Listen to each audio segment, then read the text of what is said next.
كل شوية حد يبعت لي الأغنية دي ويقول لي اتحداك تغير كلامها وتغنيها باللهجة المصرية.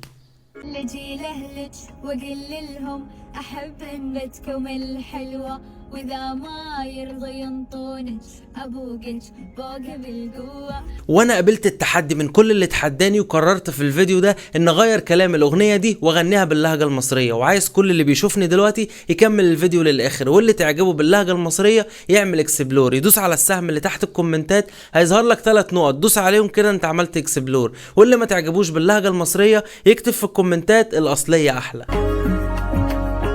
هاجي لأهلك وأقول ليهم بحب أنا بنتكوا الحلوة، ولو مرضوش يوافقوني هاجيلك برضو بالقوة. هعادل كل علشانك عمامك وأهلك إخواتك، هلم الدنيا وافضحكم هنام وفي نص شارعكم. هطير أنا بيكي فوق الفوق، هعادل كل مش محقوق، هحقق